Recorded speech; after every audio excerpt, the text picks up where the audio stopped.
So what's going on mga kuys? So welcome back to my channel.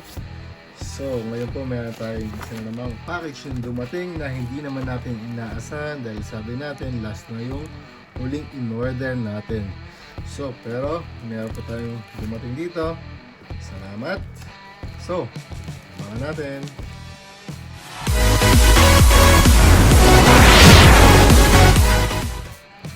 Welcome back mga kuys. So, ito po, i-unbox natin yung bago nating package na dumating. So, ayan po. So, tingnan natin kung alin ba yung in-order na to.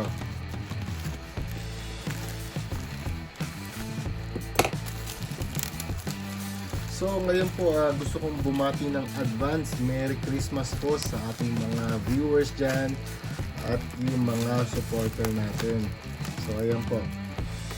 So, tayo po ay isang hobby barber lang po. Pero dahil nakakaipon tayo sa mga tip na binibigay sa atin, kasi hindi ko naman po nininegosyo to. Disclaimer po, hindi ko po nininegosyo ang hobby na to. So, ayan po. So, meron po ako dito. Ayan. Ito yung, dito ko iniipon yung mga nagbibigay sa akin. So, sa 10 nagbibigay sa akin, sa 10 nagpapagupit sa akin, 2 ang nagbabayad. Ayan po yun. So, yun po yung aking So, yung mga pag may kasi hindi naman ako hindi ako tumatanggap ng ibang gupit, not unless kakilala kita. Kasi po, nandito lang po tayo sa bahay. At ito po. Ayan po yung mga iniipon natin. So, yung mga naiipon natin ay ibinibili natin ng mga ganyan. So, again, Merry Christmas po advance sa inyo lahat. At ito po yung ating So, nakikita natin Jame or Jame. Ito, sikat na brand to. Sikat na China brand to. Kung naaalala nyo yung WMark NG103, ang original po na gumawa nun ay ang brand na Jame or Jame, whatever kung gusto nyo tawag. So, sa English, Jame. So, nakabalot po siya ng bubble plastic. So, ayan po. Hair clipper professional. Pero ito po ay trimmer. So, pwede nilang tawagin clipper. So, meron po siyang model na, ito po yung model sa magtatanong, yung brand niya is Jame. Yung model niya is JM96V1. So, tingnan natin kung ano mga meron dito. So, yan po yung magiging itsura niya. So, everything in Chinese. So, paano natin babasahin to? So, hindi natin mababasa yan kasi everything in Chinese. So, pero may nakasulat yan 0.1 mm. So, siguro yun yung yung gap niya and ultra fine steel T-blade perfect balance. So, yun lang po yung English na nakikita natin dito. So, natin. Again, meron siyang bubble cover and ito po yung star of the day natin ngayon na trimmer. So yung kulay niya is kulay, ano ba kulay ito? Maroon. So ayan po. So plastic. So parang siya, parang pondido. So, tingnan natin yung battery niya, yung blade niya. Zero cut trimmer. Tingnan natin yung yung blade niya. Wow, ang ganda ng blade niya. Sobrang nipis. Mukhang maganda to. Mukhang maganda. So, of course, made in China. So, 10 watts po to. 10 watts. So, kung 10 watts yan, expected natin na malakas yung motor niyan. So, according sa nakalagay sa description, wala po siyang user's manual. Pero sa description po nung trimmer na to nakalagay is 7,200 RPM. So, ibig sabihin kung 7,200 is simbilis ng Andis na T-outliner. Kasi yun yung ng Andis. So, tanggalin natin to.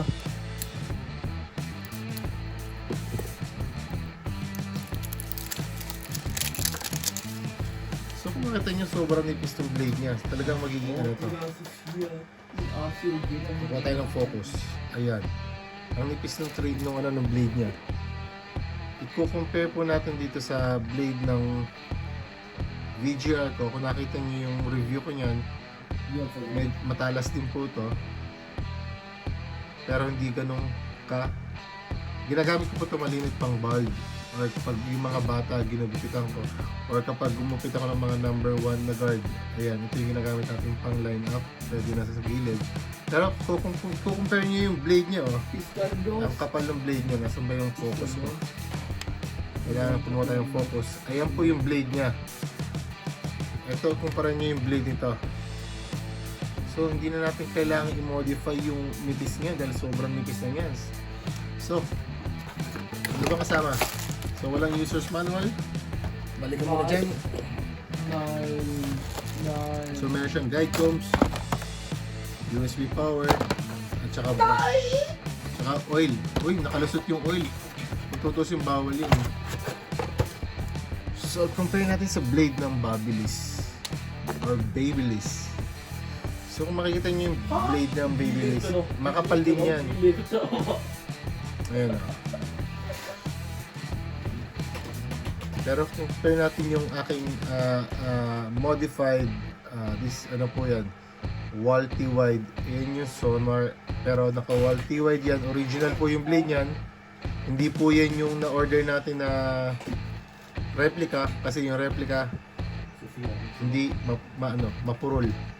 I mean, matalas naman siya pero hindi siya heaters. Kung titignan nyo yung blade ng Wahl, ayan manipis din siya. So ito naka-modify pa to. Kung gamit po yung 1 minute blade modifier, makikita nyo. Sandali. Ayan. Kita nyo yung dulo? Yan yung modification yan. Pinanipis pa natin para mas maging heater. So kita nyo naman siguro pag ginagamit ko ito kapag yung sa mga video ko, talagang pag ito yung ginamit ko, talagang heaters po yan. So, balik natin yan. So hindi ko pa full na na testing talaga. Ipapakita ko sa inyo pero parang parang kailangan i-modify yung blade niya. Pero tingnan natin ito. So, mag-sound check muna tayo. So, magaan lang po siya. So, yung sa kamay niya. So, pag ino natin dito. Wow! Mabilis. Kung nakita niyo yung merong yung sa Chinese na bata na nagugupit. Nakita niyo ba 'yan? Napanood niyo sa Facebook or kung saan yung man social media. Ito po yung trimmer na ginagamit ng bata na yun ng kalbo.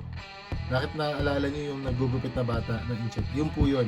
Ito po yung trimmer niya. Kung gusto nyo i-check, ito po yan. So, ayan po yan. So, ang gusto natin malaman, ayan ito yung gap niya. Ito yung, ayan. Halos naka-zero gap na po siya. So, 0.1 nakalagay. 0.1. So, pero titingnan natin yung blade kung pwede pang i-adjust. So, kasi nakalagay dito is zero cut trimmer. So, check natin. Hanap tayo ng screwdriver.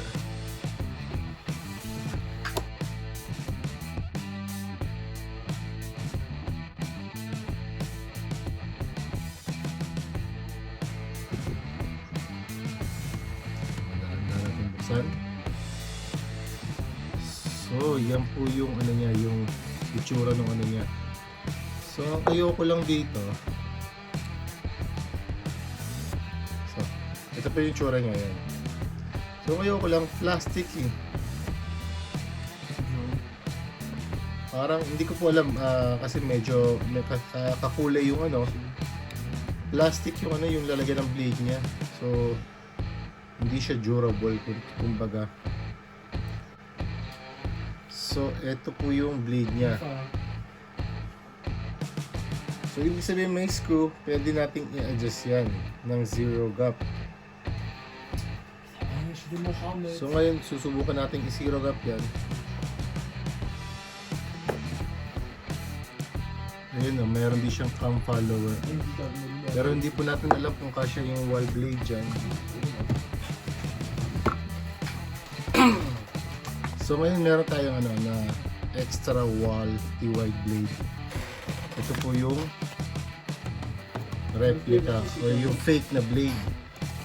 So tingnan lang natin kung magkasing sukat sila.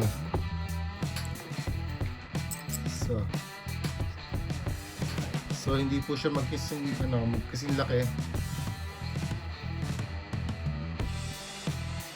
Magkasing lapad lang po siya. Ayan, magkasing lapad siya pero mahaba yung blade ng Jame. At yung butas niya is hindi magkaparehas. So ibig sabihin po, wala pong chance na magpalit kayo ng blade ng wall. So bago na uli natin yung ating blade. Yan po yung mga reserva nating blade. Then ibabalik na natin to, ayusin natin, then testingin natin. So lagyan na natin ng konting oil.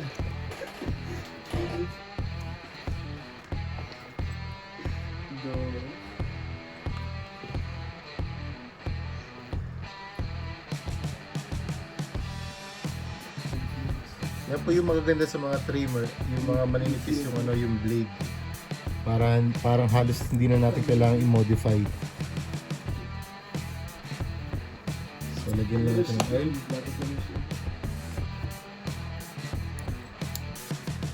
Yan, ibalik na natin. Ngayon susubukan natin to. So, lagyan natin ng oil dito. Yan.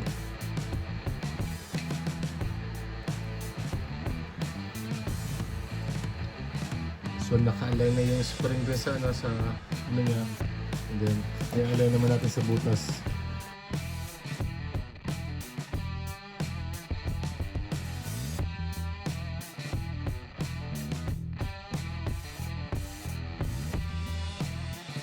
Kasi nakita natin plastic yung yung tornilyo niya. So lagyan natin ng oil ulit.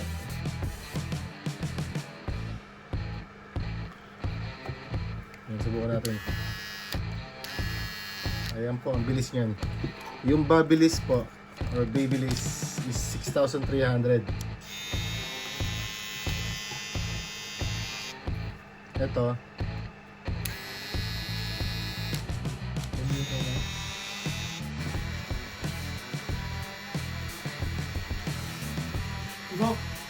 Andrew, pass auf hinter dir am Fenster. Andrew, hinter dir.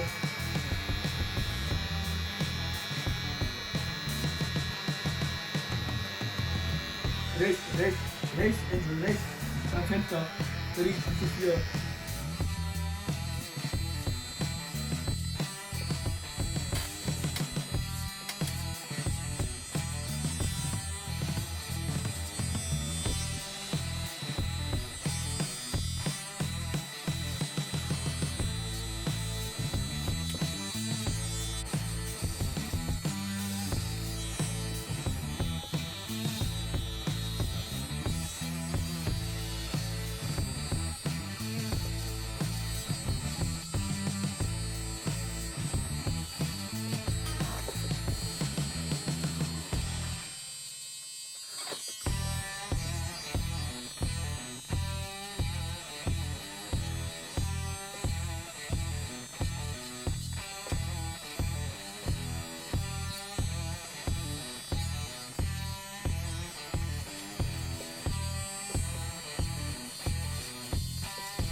Sige, bata.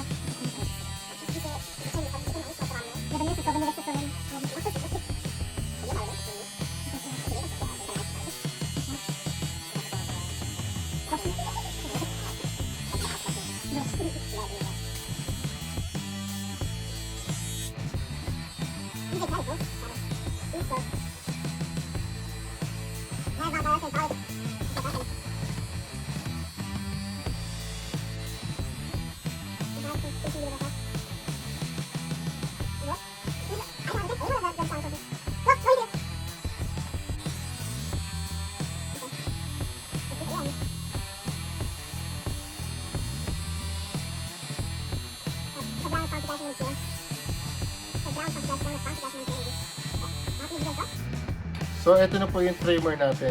So, sa susunod nating mga vlog, papakita natin kung okay ba yung trimmer na yan. Mabilis at sa mabilis naman po siya. Matalim kasi sinubukan ko sa